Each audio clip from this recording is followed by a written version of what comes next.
5 साल पहले राज्य सरकार ने अंबाला शहर में लघु सचिवालय के नए भवन के निर्माण का ऐलान किया था। योजना के निर्माण का मकसद सभी प्रशासनिक कार्यालयों को एक ही छत के नीचे लाना था। इसके लिए राज्य सरकार की ओर से 78.94 करोड़ के बजट को भी मंजूरी दी गई थी। मंजूरी के बाद भवन का निर्माण कार्य भी शुरू हो गया था, लेकिन 5 साल से यह भवन अधर में लटका हुआ है। यहाँ हुआ निर्माण भी अब जर्जर हो चुका है।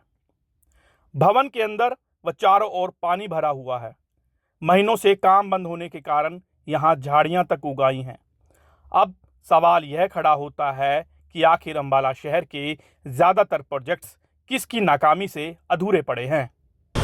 कल हमने आपको दिखाया था अंबाला के मुख्य प्रोजेक्टों में से एक महावीर पार्क। आज हम मौजूद हैं अंबाला के मिनी सचिवालय में, जो एक अपने आप में एक बड़ा प्रोजेक्ट था, जहां सभी सरकारी दफ्तरों ने एक ही छत के नीचे आना था। हालात यहां के बद से बदतर हैं, आप वीडियो में देख रहे हैं। आपको बता दें, इस प्रोजेक्ट पे खास चर्चा के लिए हमारे साथ मौजूद हैं हरियाणा कांग्रेस से पूर्व कोषाध्यक्ष रोहित जैन। उनसे बातचीत करते हैं और पूछते हैं कि आखिर इस प्रोजेक्ट की ऐसी दर्दशा क्यों। सर, स्वागत है आपका। जी सर, कल आपने महावीर पार्क एक मुख्य जो प्रोजेक्ट है उसके बारे में बात की थी। आज हम मौजूद हैं अंबाला के मिनी सचिवालय में, जहां सभी सरकारी दफ्तरों ने एक ही छत के नीचे आना था और लोगों को कहीं ना कहीं सहूलियत मिलनी थी, लेकिन हालात जो हैं बद से बदतर हैं। क्या मानते हैं, कौन जिम्मेदार है? देखिए, इसके लिए साफ तौर पे सरकार में जो नुमाइंदे हैं, जनता ने चुने हुए हैं, जो भ्रष्टाचार करने में ही विश्वास रखते हैं, उनको इस बात से कोई सरोकार नहीं कि आप जनता के करोड़ों रुपए आज पानी में देखिए आप बिल्कुल बह रहे हैं, और उनको कोई सरोकार नहीं है कि लोगों के पैसे का क्या होगा। सिर्फ अपनी जेबें भरने पे लगे हैं। ये कारण है कि जो ये एक प्रोजेक्ट मिनी सेक्रेटेरिएट का 27 करोड़ रुपए से शुरू हुआ था, और कितने साल हो गए इस प्रोजेक्ट को शुरू हुए, और वो प्रोजेक्ट आज पानी में डूबा हुआ है। जो प्रोजेक्ट 27 करोड़ से शुरू हुआ था, आज लगभग 70 करोड़ रुपए का उसका बजट आ चुका है, रिवाइज्ड बजट है, और इसमें 10 करोड़ रुपया बताया जा रहा है कि ऐसा दिया गया, ऐसी पेमेंट्स कर दी गई जो माल यहाँ कभी आया ही नहीं है। आपके सामने लोहा किस प्रकार से जंग लग गया है। यहाँ पर कम से कम 5-5, 7-7 फुट पानी खड़ा हुआ है। सारी जगह पानी है, जिस हिसाब से लोगों का इतने खून पसीने की गाड़ी कमाई का जो यहाँ पे लगे हैं, ये प्रोजेक्ट पूरा होते हुए नहीं दिख रहा है।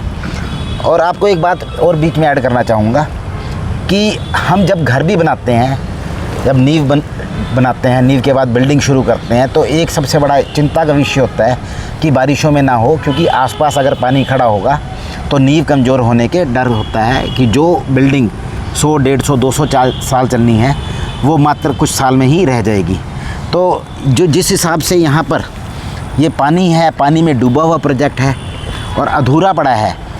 कहते हैं कि जी 50% कंप्लीट हो गया है, और उसको पेमेंट्स भी आपने रिलीज़ कर दी, करोड़ों रुपए आपने रिलीज़ कर दिया, और उसके बावजूद भ्रष्टाचार की बात होती है। रिकवरीज डाल दी जाती हैं कि रिकवरी करनी है उन लोगों से जिन लोगों ने बिना माल दिए यहाँ से पैसे ले गए, लेकिन रिकवरी के नाम पर अभी जो भ्रष्टाचार किया है, किसी एक आदमी पे भी केस दर्ज नहीं हुआ है, कहीं भी कोई कार्रवाई नहीं हुई है। बार बार एक आड़ ले रहे हैं कि जी जो ये प्रोजेक्ट है इसमें लिटिगेशन होगी, इसमें जो मामला था वो आपस में विवाद को सुलझाने के लिए गया हुआ है, लेकिन ऐसा कुछ है ही नहीं, कोई स्टे नहीं कोर्ट का। जैन साहब, पूर्व में मुख्यमंत्री रहे मनोहर लाल खट्टर ने के समय में शुरू हुए थे, मुख्यमंत्री भी बदल गए, विधायक के बाद मंत्री भी बन गए, फिर भी इस और कोई ध्यान नहीं। क्या कहना चाहेंगे? देखिए, ये जीता जागता उदाहरण है हमारे सामने कि अंबाला भ्रष्टाचार का अड्डा बन चुका है। यहाँ इतना ज़्यादा भ्रष्टाचार हो रहा है। आप अगर हम सही मायने में तस्वीर देखें और या कोई आके यहाँ पे देखे, यहाँ पूरे अंबाला में हर प्रोजेक्ट का यही हाल है, लेकिन सबसे बुरी कंडीशन इतने करोड़ रुपया लग के इस प्रोजेक्ट की है, क्योंकि यहाँ पर इतना पानी खड़ा है, इसमें जानवर भी हो सकते हैं, कोई और भी चीज़ें आ सकती हैं यहाँ पर, लेकिन जो नींव कमज़ोर हो रही है इस प्रोजेक्ट की, क्योंकि नींव पानी खड़ा हुआ, नींव बिल्कुल कमज़ोर हो चुकी है। अब ये जब पूरा भी होगा तो इसकी अवधि कितनी रहेगी? अगर 70 करोड़ रुपया हमारा लगता है जनता का है, हमारी खून पसीने की कमाई है। 70 करोड़ रुपया जैसा कि इनका बताया जा रहा है, या और रिवाइज्ड बजट आएगा जो 100 करोड़ के लगभग जो रुपया लोगों का लगेगा, उसकी क्या, उस प्रोजेक्ट की कितनी आयु सीमा होगी, कितना टाइम चलेगा, उसकी क्या गारंटी है? जैन साहब, मजबूत विपक्ष होने के नाते आप लोगों ने भी बड़ी देरी से इसको उठाया, आगे क्या कदम रहेंगे? देखिए, हम शुरू से अम्बाला के हर प्रोजेक्ट को लेकर अपनी मांग करते रहे हैं कि प्रोजेक्ट्स पूरे होने चाहिए। अब प्रोजेक्ट शुरू हो और हम कहें कि जी प्रोजेक्ट नहीं हो रहा, तो बात जमती नहीं है। लेकिन बतौर विपक्षी पार्टी हमने ये देखा कि अम्बाला में इन्होंने प्रोजेक्ट शुरू कर दिए, लेकिन 10 साल पूरे होने को आए, अब प्रोजेक्ट पूरे नहीं होगा तो सवाल तो हमारा वाजिब ही है। सवाल इनसे हम पूछ रहे हैं कि आपके पास इतना पैसा आया, भ्रष्टाचार आप कह रहे हुआ, आपकी रिपोर्ट कह रही है भ्रष्टाचार हुआ, तो भ्रष्टाचारी आज जेल में क्यों नहीं है? भ्रष्टाचारियों के खिलाफ़ क्या जांच की, ये अभी तक कहीं भी सामने नहीं आया। तो आज हमारी यही मांग है सबसे पहले कि जिसने भ्रष्टाचार किया है वो जेल की सलाखों के पीछे होना चाहिए, क्योंकि हर रिपोर्ट में यही आ रहा है कि जी यहाँ माल आना था, यहाँ 568 टन लोहा आना था, मात्र 60-65 टन आया लोहा। जैसे आप किसको जिम्मेदार मानते हैं इस भ्रष्टाचार का? इस भ्रष्टाचार में साफ तौर पे जो हमारे राजनीतिक पदों पे बैठे हुए लोग हैं, जो सत्ताधारी पार्टी में लोग हैं, जो मंत्री हैं, जो विधायक हैं, जो हमारे यहाँ so called first citizen of Ambala अपने आप को बनते हैं, जो यहाँ पे आप जितने लोग हैं आप कह सकते हैं कि सब ने मिलके ये भ्रष्टाचार किया है। क्योंकि मेरा ये मानना है, हम लोग अगर ये कहें जी जिम्मेवारी एक दूसरे पे डाल रहे हैं, भाई जब ढिंढोरा पीटना था अम्बाला में प्रोजेक्ट का, आपने बहुत ज़ोर ज़ोर की ढिंढोरा पीटा कि जी हम यहाँ पर 200 करोड़ रुपया लगाना जा रहे हैं अम्बाला में, हम यहाँ 196 करोड़ रुपया और ला रहे हैं, तो जिम्मेवारी भी तो इन्हीं की है जो प्रोजेक्ट लाए हैं, जिनके देख रेख में ये प्रोजेक्ट हो रहा है, जिम्मेवारी तो उन्हीं की है।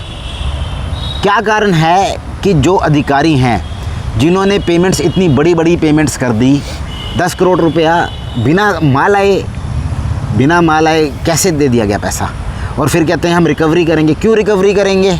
वो जेल के सलाखों के पीछे क्यों नहीं है वो लोग जिन्होंने ये भ्रष्टाचार किया था? जैन साहब, पूरी बात आपने कही कि भ्रष्टाचार हुआ, सामान आया, कुछ सामान ऐसा आया जिनके बिल ही नहीं बने। कांग्रेस पार्टी सत्ता में आकर सबसे पहले क्या करेगी इस प्रोजेक्ट को लेकर? देखिए, इस प्रोजेक्ट को तो पूरा करेंगे ही, साथ में इस चीज़ को भी सुनिश्चित करेंगे कि जो प्रोजेक्ट में कमियां हैं या ये कमज़ोर हो रही हैं इसकी नींवें, उनको कैसे टेक्निकली ठीक रखा जाए, और जो भ्रष्टाचारी हैं वो आपको जेल के पीछे दिखेंगे। ठीक है, तो ये थे हरियाणा कांग्रेस के कोषाध्यक्ष रोहित जैन, जिनका कहना है कि हमारी सरकार आने पर इसका काम भी पूरा किया जाएगा और कहीं ना कहीं इस भ्रष्टाचार की जांच होगी। आखिर इस सब भ्रष्टाचार के पीछे कौन है इस लावारिस प्रोजेक्ट के पीछे? तस्वीरें आप वीडियो में देख रहे हैं, किस तरह से इस प्रोजेक्ट की हाल हो रखी है, इनका कौन जिम्मेदार है।